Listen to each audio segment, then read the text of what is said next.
Today we are going to go over this fun paper craft where it's just really simple line drawings with accompanying color, and you can affix it to a card, or this is a mailer so I can mail this out. Or give it to someone because I probably wouldn't mail it with all this on it, but essentially it will decorate up a package and just make it kind of like a doodly fun experience for somebody to receive, or just as a piece of art because they're just fun. So without further ado, let's get into it. So I'm a big fan of using what you have on hand, especially when it comes to simple projects like this.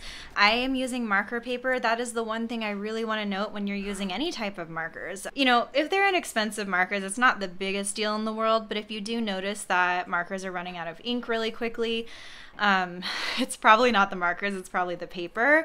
And the reason why is because a lot of paper has these little microfibers, and when pens, especially markers that are felt tip, drag across those fibers, it like does micro shredding on it, and that's not something that we want to especially if you have nice markers. So just as an FYI, I'm using Tombow dual brush pens. These are not necessary, but I will link them in case you love them like I do.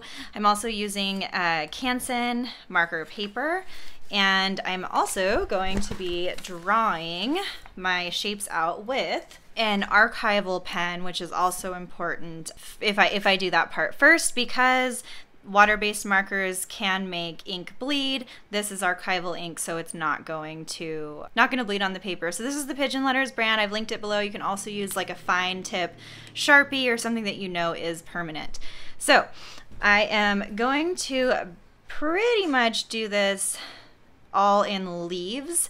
I think that adding florals are beautiful. I'm going to add a couple of elements that are floral-like, but I want to challenge you to work in a limited color palette. That's one of the things that I love doing the most. So actually, real quick, if you have an option to create some swatches on the side, I have done this ahead of time, and you can see the colors and how they come together.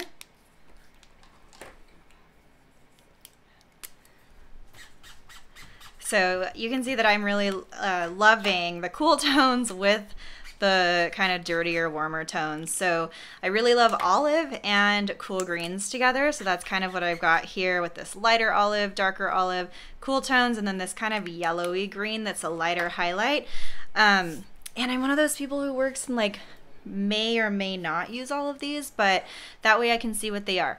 Now, the fun thing about this project is that you don't need to worry about your composition at all, because you're going to be drawing things in a singular way and then cutting them out later. And I want to say that I was inspired actually by Jessica Mack. She goes by Brown Paper Bunny, and she is just so fun, and she does these awesome floral bouquets that she cuts out. A lot of other artists you'll see this popping up here and there in different styles. So I wanted to put my own spin on it and do a lot of like greenery and then limited color palette because it's so fun. Okay, so the first thing that we will draw together are just some basic leaves, and I want to make sure that they have some height to them since I am doing full bouquets. And you'll notice that I'm not worried too much about any connections as far as leaving those open, because I'm just going to draw my stem and then I'll just draw the leaves coming off of that, and it's not going to really matter too much. One thing that I do like is a nice clean look to these types of pieces, whereas a lot of times I like things to look a little bit more organic. It really, really, really doesn't matter. I think that both styles are quite lovely, so you could be a little bit more, what's the word I'm looking for? Just playful, I guess, with it. So you can see all I'm doing is the stems, and then I'm doing these S curves and C curves. So S curve like so, and then a C curve to match it. So that basically is just the curve that I'm creating. One of them is kind of wavy, and one of them is just the arch. If I was to do them both wavy, it kind of makes it look like the leaf is facing outward, whereas if it's this format, it looks like it's just slightly tilted upward, which just creates some added interest. You can also do them quite thin, and they look kind of like they're on their side. You could add a tiny line at the top. But I am just wanting to do a basic branch here. Like so. Okay, so I've got that done, and that's probably gonna come off to the side. Ideally, I think I would have liked that to be longer, so I'm gonna make it longer and just make myself a little mental note that I'm going to be taking one of the elements that I draw and covering this part up in an overlap, because that's what we're gonna be doing anyway. So I'm not worried about mistakes. Don't worry about mistakes. They are so salvageable, especially with stuff like this. Okay, so the next thing that I will draw is another type of leaf like this, but have it be kind of reaching upward and to the left a little bit more. And maybe just a little more straight and not as curved, because I don't want to go for too much symmetry. So if I had a leaf this way and then a leaf this way, it would just be like way too symmetrical for me. But of course, if that's something that you enjoy, then by all means, please do.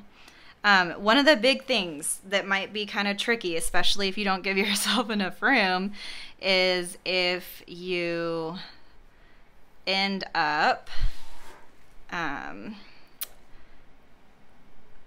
overlapping. You don't want to overlap, basically. So I have to make that a little bit shorter, and I have to think about it as if it stands on its own. So I want to make sure that ends up looking right and balanced, which it will. It's okay if the same item overlaps. So if I had a leaf that was coming up and overlapping into itself, that's fine. But I don't want different elements to overlap because I'm going to be cutting these out.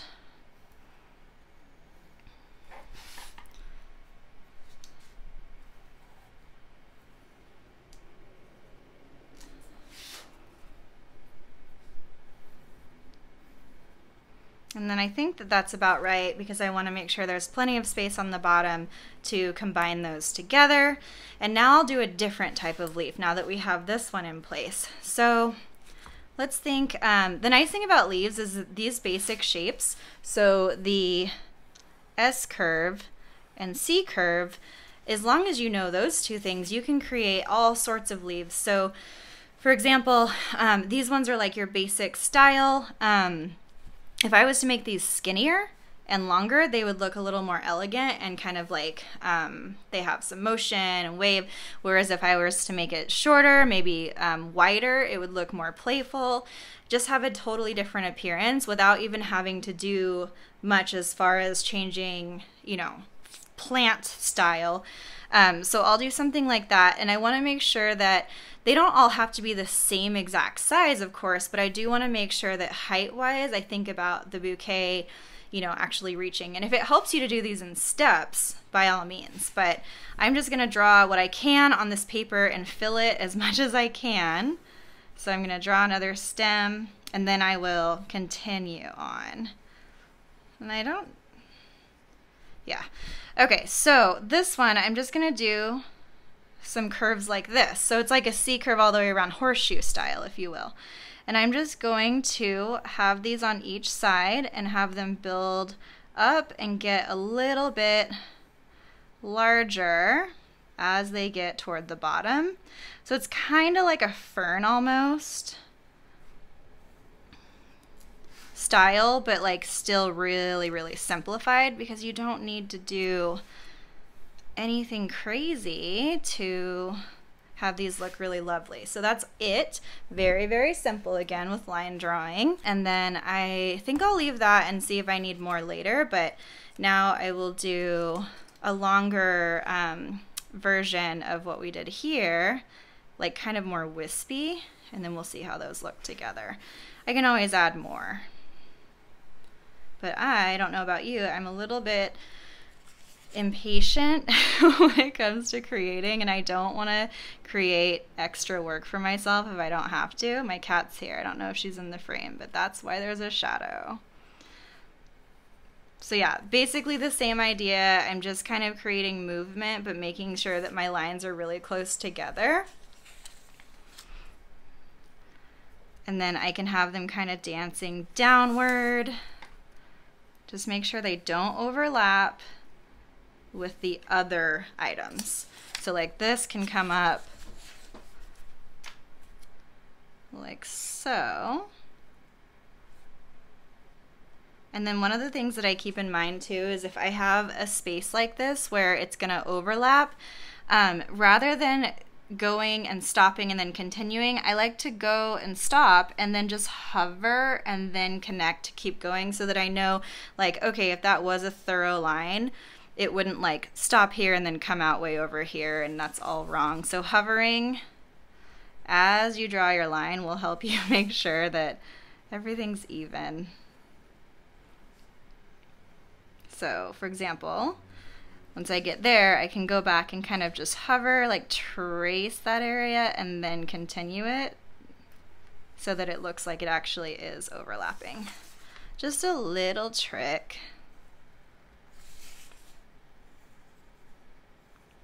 Okay, so that seems good. I don't want to do too much because I want to make sure that I combine all those. And then I can do some floral elements. I will do those on a separate page. And for these, I just want them to be really, really simple. So I'm going to do kind of like a Billy button, I think is what it's called. But I do them really imperfect. You can do circles if you like that look more. It's just kind of cleaner and more playful. I can keep, this is more of an organic look, but because I'm keeping everything so simple within everything else, it's going to just add a little bit of interest without being like too over the top. But this is basically all they look like, and they're usually yellow. I'm gonna make them the yellow that has that green hue to it. I don't know if it's showing up for you guys the way that it is for me on the screen, but it is a lovely color.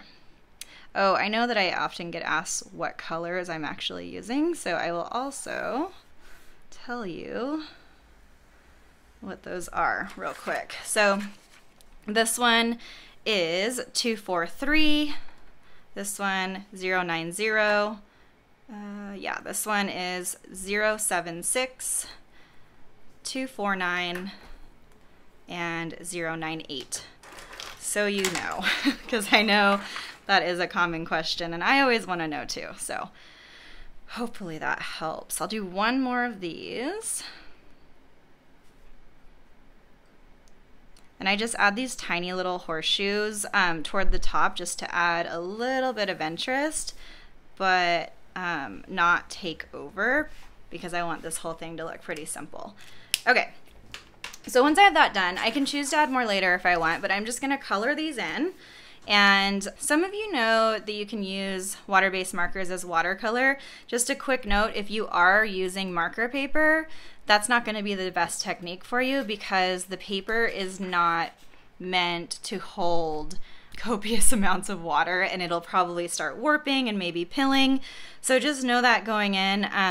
I am going in with the intention of just using the marker for what it is. So I can go in, and I'm the kind of person that's fine going outside the lines, but it would be fun to make this not something that goes outside the lines. So I'm gonna do my best. Well, I'm not gonna do my best. I'm gonna do my okayest. That'll be good. And then I don't want you to have to sit here and watch this part, so I will speed up the video as I color these in.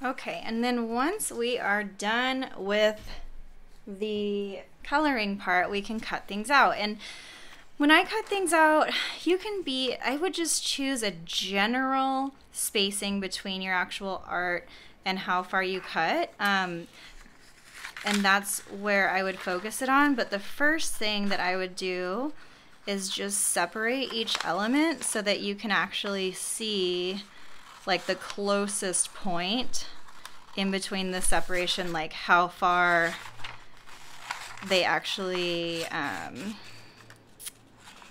you know, like the, what am I saying? The furthest point here. So you can see it's pretty close. You can obviously go thicker than that because this isn't about perfection. This is just like a cute craft, but that way you're not going to be like trying to keep this much space when like it's obviously not the case all around if you colored too close or, you know, drew too close. But so that's the first thing that I do. And then I can go from there. So, in between here, good. Got this out of the way, and then I'll do the same thing with these guys. These ones are gonna be a lot easier because they're not so overlappy, but basically just get everything on its own, disconnected from the other ones, and then you can move everything else out of the way and then bring these in and cut them to shape. So I'll start with something I know that is cut pretty close so that I'm able to use that as my first guide. So that is pretty close. So I do want to make it a little bit thicker just to add some interest, so it's like obviously paper cut, and then I'll just call it fine that it's thinner right now, or right there, because it's not going to make that much of a difference. I can just kind of taper it and go from there. So I'll speed this up again so that you can just watch the general process, and then we can start putting these elements together.